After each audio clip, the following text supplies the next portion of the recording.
morning, Antelope Valley.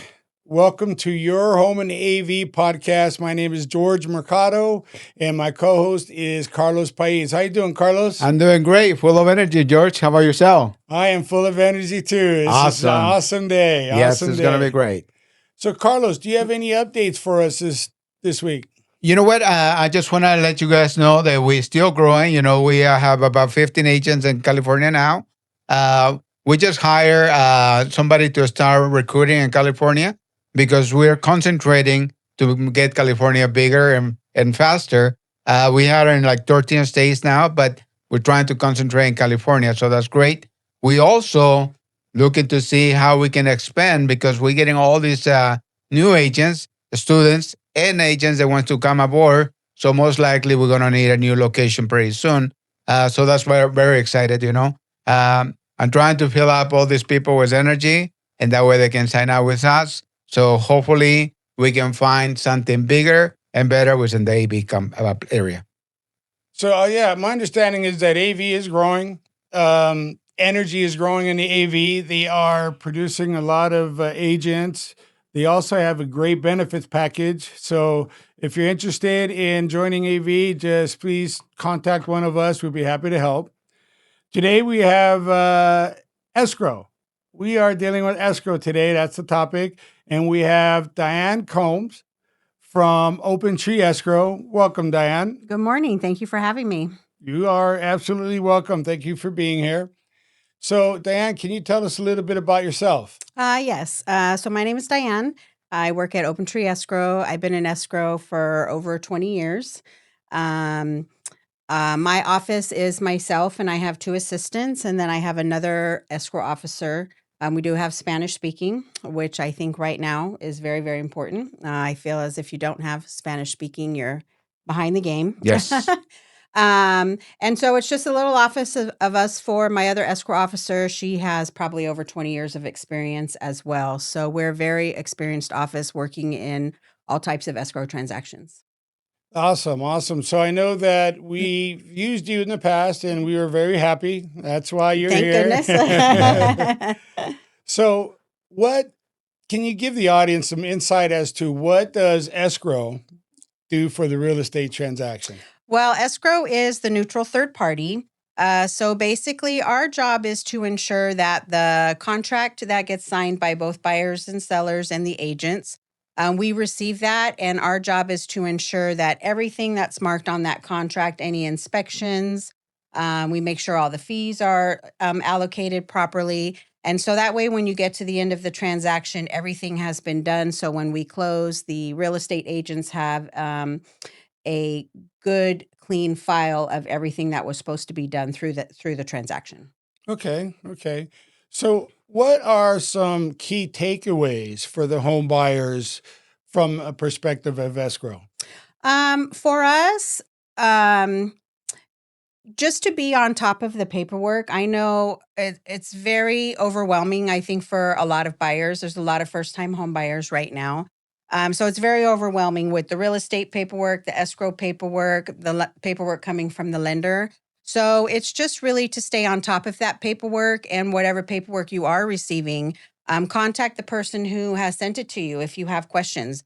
That's why you have these people that are helping you, the real estate agents, the lenders, and escrow, to answer any questions that you may have in order to ensure that you know how the process works and what's going to happen when you get to that end stage, when you get those keys. So when a buyer goes to sign documents, do you guys explain what they're signing? We do. So we really try to get the clients into our office because there's usually what we call an open escrow package. And we really want to get those clients into the office to sign that paperwork so we can explain that portion of it. And then when we get the loan docs, we facilitate a notary, and the notary will explain all of those documents, everything that they're signing, which is a pretty big package, which can be quite overwhelming. But we're quite picky as to who the notaries are that we choose as well. Some of the notaries I've been working with for 15, 20 years, so they know the business. So there's no questions. When the buyer leaves, they understand what their payment is, what their terms are, and what they're expected to take care of as far as the loan is concerned. And that's very helpful. Yes, George, that's very helpful. And that's why I like to work with Diana a lot because there's a lot of escrow companies out there. But what you need to look is for somebody that's really going to help you, somebody that has bilingual people, and somebody that knows what they're doing. And a lot of the escrows, usually they just send you the open package and let you decide how you want to show the buyers and help the buyers to sign it, which is not your job. I believe that will be better for escrow to do it. So that's what I like working with her because she brings the buyers in. She is the one that showed the buyers, so one of the Spanish speakers will show them the paperwork, help them to sign it up. That helps a lot. The other thing is that when you're working with an escrow officer, you have to have somebody that's knowledgeable, not only with the buyers, but in different kind of transactions. With Diana, we work with regular buyers, we work with the sellers.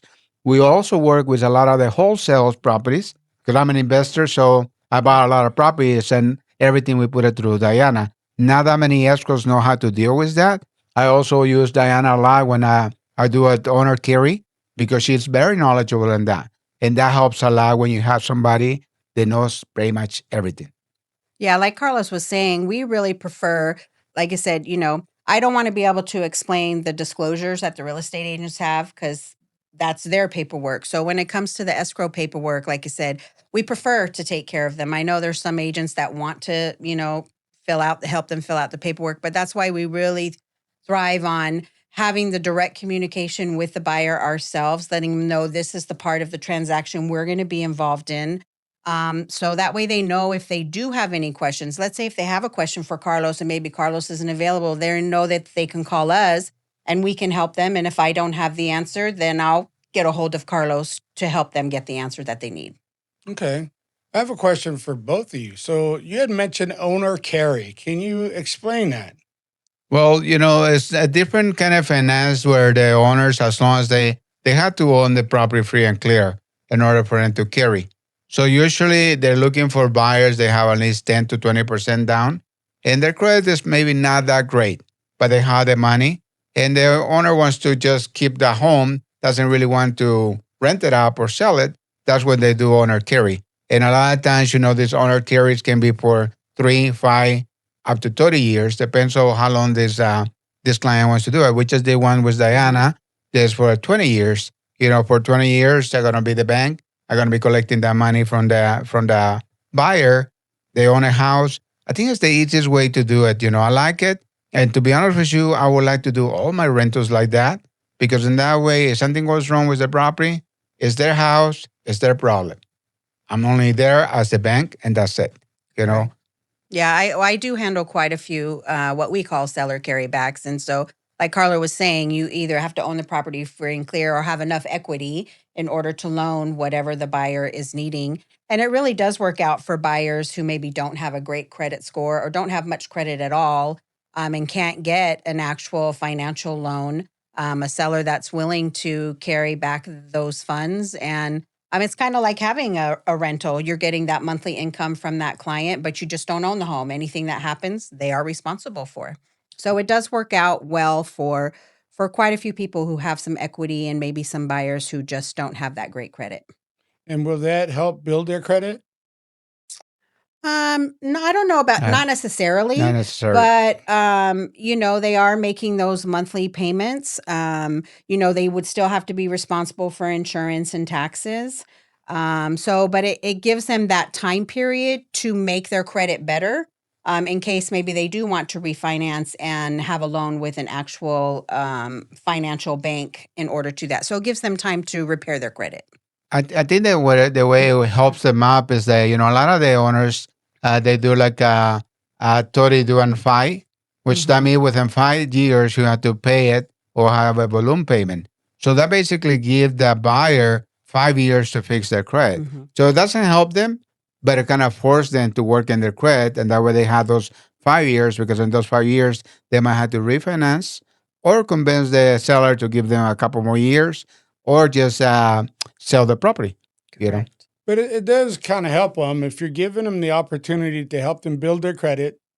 And otherwise, they wouldn't be able to even think about purchasing a home. So it Correct. does give them that opportunity. So it does help them in sense. Yes. It does. It gives them that structure to know what it is to make a monthly payment, be responsible for a monthly payment, and be responsible for owning a home.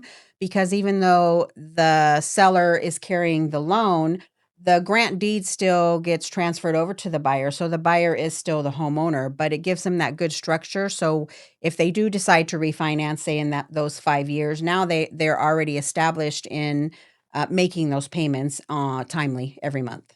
Okay. So out here in the Antelope Valley, what are some typical things that come up in escrow? One thing I have to say is a lot of people don't understand that when you get a preliminary title report, and that's a report that's run on the property that lets you know what we need to clear on the seller behalf. Are there any loans? Are there any taxes? There's also additional liens and judgments that can come up, but those don't normally come up until a statement of information is given to us from the seller. We basically, title runs their names, their socials, their driver's license.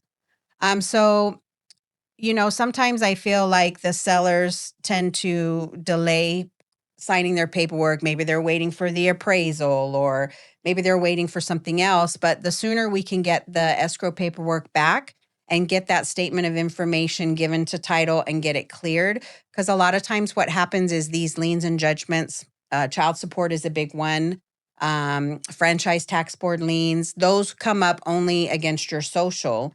And so once we run your statement of information, if something like that is to come up, that can delay the closing. Like say, for instance, a child support, that takes 15 business days to get a demand. That can delay your closing 3 weeks.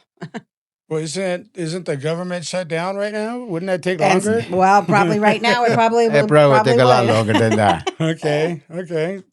All right. So what would you say to home buyers that are thinking about buying? Um, I actually get a lot of phone calls for people who are looking to sell their home and don't want to use an agent. And I actually refer them and tell them, I advise you to use an agent. I think people don't understand if you're trying to do a for sale by owner, all the liability that you take on. So I really stress to these clients that you really should seek out an agent. It just helps in the liability later. Because, as escrow, like I said, we are a neutral third party, so we can't do any negotiations. And that's what the realtor is for, to help if there's repairs or something happens. So I really stress to clients, I know a lot of people want to save the money as far as commissions, but having a real estate agent really helps the transaction move smoother. And if any hiccups come up, the agents can take care of that to get that file closed. That's a good point, George, because a lot of people try to save money um, for sale by owner. But in the end of the day, if something goes wrong, they're going to lose a lot more Yes. money than if they wouldn't pay a commission. They don't know how to negotiate. They don't know how to fill up the paperwork. Escrow's not going to do it for them. Like Diana said, they're only a third party organization, which their job is to collect paperwork from everybody. But the seller's never going to be able to give all the disclosures they ask real estate can do. So your advice is get a real estate agent Always. because that real estate agent's a professional and they know exactly what to look out for and how to advise the client on what to buy or sell Very in true. the Antelope Valley. That is true. And That's right. you'd be surprised, honestly, at how many phone calls we do get with people wanting to sell with no real estate agents. Almost daily. Awesome. Yeah. All right. So in parting, is there any advice that you would give to home buyers? I would just advise them to ensure that you're listening to your agent, listening to your lender, whatever they're advising you to do, making sure you're not going out and getting new credit and doing all these things that could delay the process later on. And like I said, any questions that you have, that's why you have a real estate agent. That's why we have escrow. That's why we have title lenders. Any questions that you have, don't be afraid to ask. There's never a dumb question. Especially if you're a first-time home buyer, because you don't know the process. So just use the resources that you're given and just make sure that you do understand the process in total. Awesome. Carlos, do you have anything? Just what we have been bringing up every week. Like I said from the beginning, we start with the real estate, we move on to the lender, then now we're with the escrow. Next week we're gonna have title. I'm not gonna be here. I have something to do next week, but you will be able to take care of title. And the week after that, we're gonna have the home inspection. So that's gonna help people to understand the life of a deal, the life of a deal, how it goes down, and how many people are involved. Because, like I said before, one of the major things is the buyer's team. The only person that they're dealing with is the agent. But there's a lot of more people behind the scene that take care of this, and Diana's one of them. And thank you, Diana, for helping us with so many escrows and Always so my many stuff pleasure. like that. And like I say, get yourself experienced realtors, experienced lenders, experienced escrows, and somebody that knows what they're doing and how to read the titles, an experienced title rep. That That's does make just a to make it a difference. smooth transaction all around. You want to make it a happy moment, and you don't want to regret it. You don't. So I want to thank you both. Thank you for being on the podcast Thank you for today. having me today. It was awesome. It was a lot of good information. Carlos, thank you. It was a lot of good information. I want to thank everybody for watching our episode with Escrow. We are chronicling the real estate transaction. We're educating home buyers and sellers here in the Antelope Valley and as far as we could stretch it. Please like, share, and follow our YouTube page to make sure that we stay on board and give all this free education in real estate to the Antelope Valley. Thank you both for being here. Thank you. Gracias, George. Thank you.